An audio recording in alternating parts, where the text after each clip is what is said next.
അതിക്രമത്തിന് പിന്നാലെ അപഹസിക്കാനും നീക്കം. ഡിവൈഎഫ്ഐക്കാർ ആക്രമിച്ച തിരുവനന്തപുരം പ്ലാവൂർ സ്കൂളിലെ അധ്യാപകർക്കെതിരെ വിജിലൻസ് അന്വേഷണത്തിന് ഉത്തരവിട്ട് വിദ്യാഭ്യാസ മന്ത്രി. സ്കൂളിലെ കുട്ടികൾക്കുള്ള ഭക്ഷ്യസാധനങ്ങൾ ദുരുപയോഗം ചെയ്തെന്ന വില കുറഞ്ഞ ആരോപണവുമായി സംസ്ഥാന വിദ്യാഭ്യാസ മന്ത്രിയുടെ വാർത്താക്കുറിപ്പ്.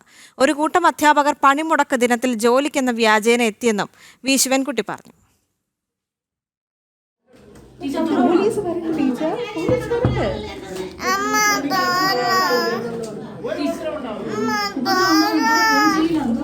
അല്ലെങ്കിൽ എന്തോ ചെയ്യാം,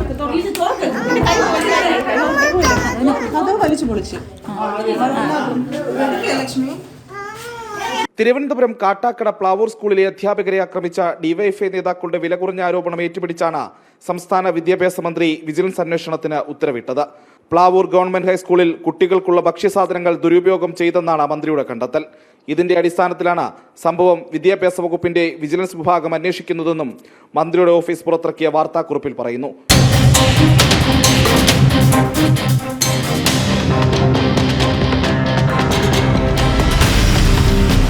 ഒരു കൂട്ടം അധ്യാപകർ പണിമുടക്ക് ദിനത്തിൽ ജോലിക്കെന്ന വ്യാജേന എത്തിയെന്നും മന്ത്രിയുടെ വാർത്താക്കുറിപ്പിലുണ്ട്. പണിമുടക്ക് ദിവസം കാട്ടാക്കട പ്ലാവൂർ സ്കൂളിൽ ഡിവൈഎഫ്ഐ പ്രവർത്തകർ നടത്തിയ അഴിഞ്ഞാട്ടം ദൃശ്യങ്ങൾ സഹിതം പുറത്തു വന്നിട്ടും അതിക്രമത്തെ ഒരു വാക്കുകൊണ്ട് പോലും മന്ത്രി അപലപിച്ചിരുന്നില്ല. ഇതേ മന്ത്രി തന്നെയാണ് അധ്യാപികമാരെ അധിക്ഷേപിക്കാൻ ലക്ഷ്യമിട്ടുള്ള അന്വേഷണ പ്രഖ്യാപനവും നടത്തിയത്. വീടുകളിൽ നിന്നും അധ്യാപകർ ഭക്ഷണ സാധനങ്ങൾ എത്തിക്കുന്നതും കുട്ടികൾക്ക് നൽകുന്നതും സ്കൂളിലെ പതിവ് രീതിയാണെന്നിരിക്കെയാണ് അന്വേഷണത്തിനുള്ള ഉത്തരവ്.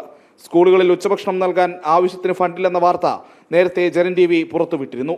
അതേസമയം പ്ലാവൂർ സ്കൂളിലുണ്ടായ അതിക്രമത്തിൽ കാട്ടാക്കട പോലീസ് കേസെടുത്തു. പൊതുമുതൽ നശിപ്പിച്ചതിനും അധ്യാപകർക്ക് പരിക്കേറ്റതിനുമാണ് കേസ്. ജനം, തിരുവനന്തപുരം.